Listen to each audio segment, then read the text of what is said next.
Good morning, peeps. Welcome to another vlog. Right now it's the weekend, it's a Sunday. I decided to take the Sunday to try to get a bit further ahead. Let's run into the job site very quickly. I just want to show you where else we're at. So this here is the master bathroom, and our game plan today is to mount the shower control valve in this area right here. We're gonna line it up with the center of this drain, have it come up, and we also have to put in a shower membrane. And off to the second shower control valve now, and I'm gonna be putting in a shower control valve in this area right here, dead center to the drain like the other one we were talking about. So peeps, a lot of juicy plumbing coming your way. If you haven't already, hit that subscribe button down below and that bell notification so you know exactly when we're getting videos.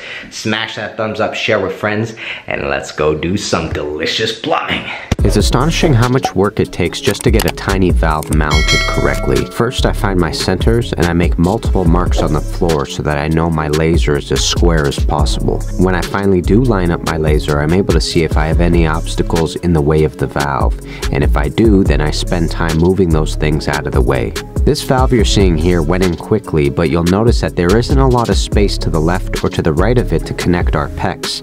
So I spent a great deal of time the following days cutting studs and drilling studs so that I can get my crimpers in that space. The only thing that I would change now if I did it again is I'd do a few crimps before I ever mounted the valve, and that way I can save myself the headache of getting the crimpers inside that tiny little space.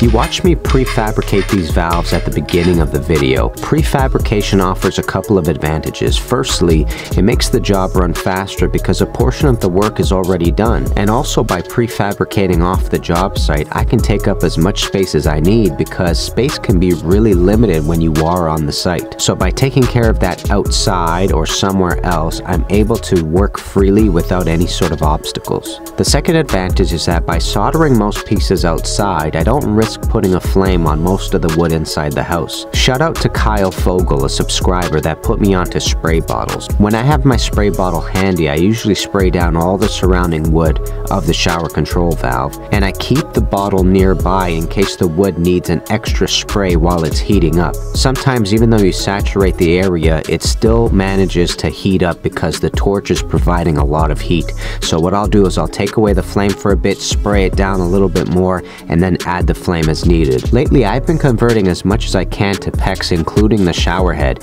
I just use a PEX Shower 90 and I solder a brass PEX to copper adapter onto the valve, and I find that that's the fastest way that I've been able to install shower heads. The more you have to solder, the slower the job becomes, unfortunately, so I'm doing everything in my power to speed things up.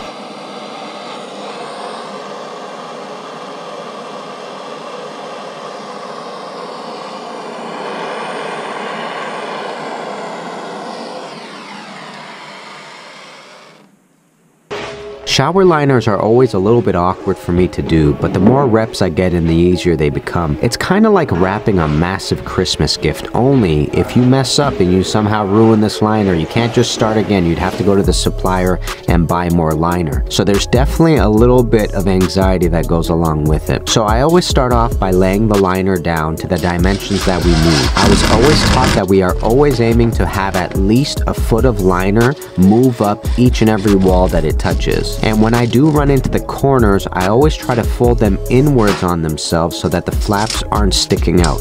Once everything is taut and smooth, then we can connect our drain and we are good to go. Now in high-rise residential, especially in older buildings, shower valves are typically roughed in with the spout around 6 inches off the tub and the valve about 6 inches higher than that spout. So the valve's around 12 to 13 inches off of the tub. I've done this rough-in and I've seen this rough-in millions of times, and this is the kind of rough-in you're seeing in this video. But I was approached by the customer later on and asked to change the height of the valve so that it was about a foot higher than what you're gonna see here. And that just goes to say that it does come down to personal preference. It's always the best policy to approach the customer and ask them how high they want their valve to be.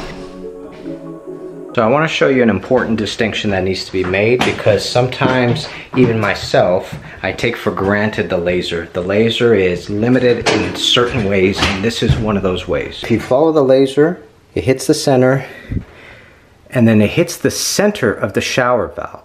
right?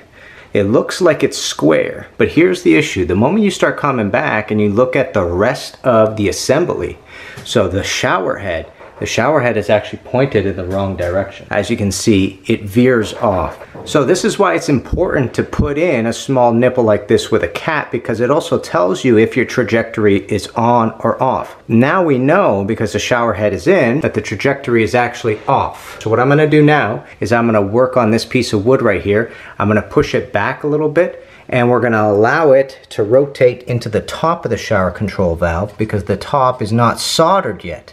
If this was soldered, we'd be SOL, if you know what I'm saying. We'd have to put in a coupling and do the same thing. But because we haven't soldered yet, we can do this little adjustment, make sure it's dead center and square, and then we're good to go.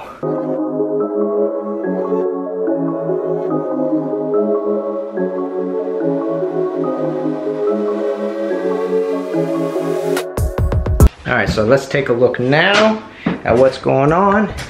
If you follow the line, hits the center of our shower control valve. If you look up now, hits the center of the shower head and stays center. As best as we can, of course, right? That makes sense? So now we're in a much better position. I might adjust this just a touch that way, rotate it just a bit, and then we're going to work on the shower spout, because that's going to be a crucial variable like I was talking about before. One last thing we have to remember is I'm going to put a piece of wood under here so that we can stick out the shower spout, and that way we have a dead center line. We're also going to be lining it up with this laser, so let's get that going.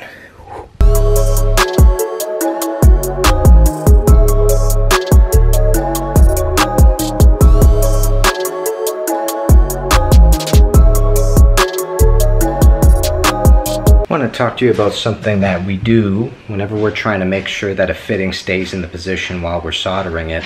In this situation right here, especially when there's a vertical fitting, this is being held on by sheer luck right now. In other words, this thing is going to have a tendency to want to fall because gravity's wanting to pull it.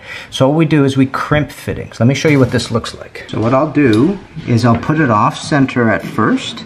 I'll take my pliers, I will squeeze it, and upon squeezing it, now it's crimped in a position. When I move it, it's actually fighting two different forces. So the crimp compresses it, and when you adjust the crimp, it now is compressing on an area that's not crimped, in other words. And because of that, it's able to hold its position much better than it was holding before. Now, got our line, pull it back to the center.